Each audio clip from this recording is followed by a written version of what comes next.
কটাই গৈছে যে। আচ্ছা, আজি আপোনালোকে এখন সভা আয়োজন কৰিছিলে, সেই সভাখনৰ মূল উদ্দেশ্যৰ বিষয়ে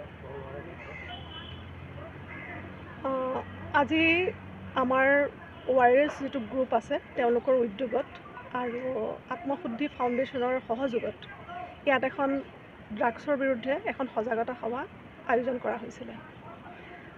এতিয়া মই পোনপ্ৰথমতে ৱাৰিয়াৰ্ছ গ্ৰুপ আৰু আত্মশুদ্ধি ফাউণ্ডেশ্যনক অশেষ ধন্যবাদ জ্ঞাপন কৰিছোঁ। তেওঁলোকে এনেকুৱা ধৰণৰ এটা যিটো নেকি আমাৰ সমাজত আজি ব্যাধি হিচাপে পৰিণত হৈছে, সেই ব্যাধিটো নিৰ্মূল কৰিবৰ কাৰণে এনেকুৱা ধৰণৰ এখন সজাগতা আয়োজন কৰিছে, যাতে এই ব্যাধিটো আমি কাকপথাৰ অঞ্চলৰ পৰা নিৰ্মূল কৰিব পাৰোঁ।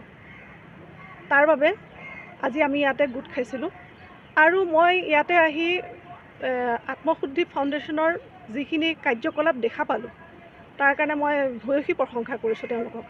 তেওঁলোকে এনেকুৱা ধৰণৰ এটা চেলেঞ্জিং কাম হাতত লৈছে, যিটো নেকি আমাৰ সাধাৰণ মানুহে কৰিব নোৱাৰে, কিন্তু তেনেকুৱা ধৰণৰ কাম এটা তেওঁলোকে হাতত লোৱাৰ কাৰণে মই ভাবিছোঁ এইখিনি সমাজ যিখিনি কাকপথাৰ অঞ্চলৰ যিখিনি যুৱ সমাজ আছে বহুতখিনি তেওঁলোকে এই ড্ৰাগ মুক্ত হ'ব বুলি আশা কৰিছোঁ মই। হয়, আজি ৱাৰিয়াৰ্ছ গ্ৰুপৰ সহযোগত আৰু আত্মশুদ্ধি ফাউণ্ডেশ্যনৰ সহযোগত একচুৱেলি যি ড্ৰাগছ বিৰোধী কাৰ্যসূচী হাতত লৈছে, খুব আমি আনন্দিত হৈছোঁ। কাৰণ কেলৈ সমাজৰ যি উঠি অহা প্ৰজন্ম, তেওঁ এই উঠি অহা প্ৰজন্মতে যি অচিনাক্ত নিচাৰ কবলত পৰি পেলাই আজি আমাৰ কাকপথাৰ অতিকে জুৰুলা হৈ আছে। তো এইখিনি মই ভাবোঁ এই সজাগতা সভাখনে বহুতখিনি এই আমাৰ উঠি অহা প্ৰজন্মটোলৈ এটা ভাল বাৰ্তা প্ৰেৰণ হ'ব বুলি মই আশাবাদী। আৰু যি আজি আমাৰ অসমৰ যিবিলাক গাঁও অঞ্চলত আজি অচিনাক্ত যি নিচাজাতীয় দ্ৰব্যসমূহে যি ধৰণে গ্ৰাস কৰিছে, তো এনেকুৱা হ'লে আমাৰ উঠি অহা প্ৰজন্মটো এদিন জুৰুলা হৈ যাব, কোনো সুৰক্ষিত নহ'ব, দেশ সুৰক্ষিত নহ'ব, আই মাতৃ সুৰক্ষিত নহ'ব, সমাজ সুৰক্ষিত নহ'ব। কাৰণ কেলৈ নিচা কবলত পৰিলে এজন মানুহে কাকো চিনি নাপায়।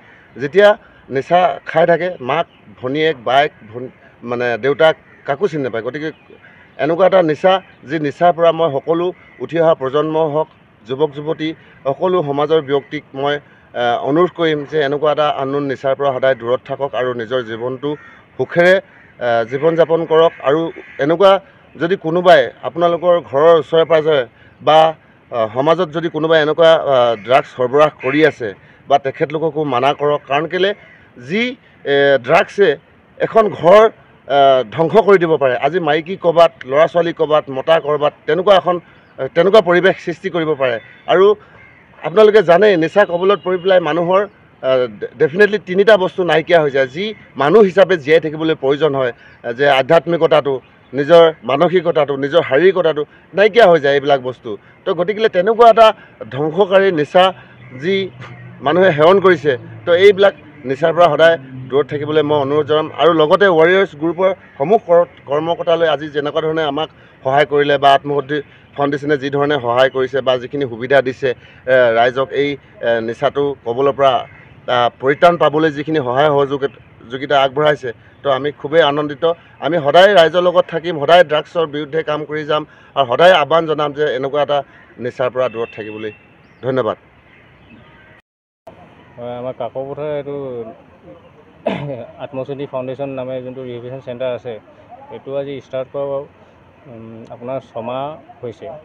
তো ইয়াৰ পৰা আজি 4জন ল'ৰা ওলাই গৈছে বৰ্তমান সময়লৈকে আপোনাৰ কোৰ্চ কমপ্লিট কৰি কিনি।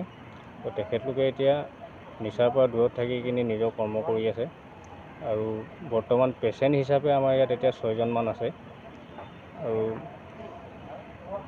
আমি চেষ্টা কৰি আছোঁ যে ড্ৰাগছটো আপোনাৰ এই অঞ্চলৰ পৰা নাইকিয়া কৰিবলৈ। আৰু আজি আপোনাৰ যোনটো ৱাৰিয়াৰ্ছ গ্ৰুপ, এই ৱাৰিয়াৰ্ছ গ্ৰুপ আৰু আমাৰ আত্মশুদ্ধি ফাউণ্ডেশ্যন লগ লাগি যোনটো সজাগতা সভা কৰা হৈছে, তো আজি এই ৱাৰিয়াৰ্ছ গ্ৰুপে আমাক যোনটো চাথ দিছে ন, এই চাহটো পাই কিনি মানে বহুতখিনি সাহস আমিও ল'ৰাখিনিও পাইছোঁ গোটেইখিনিয়ে। কাৰণ আমাক মানে সমাজে পটককৈ আঁকোৱালি নলয় মানে।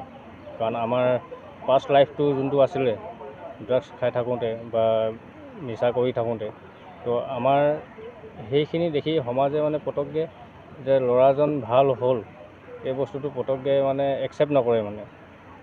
তো বৰ্তমান আজি যেনেকৈ এই আপোনাৰ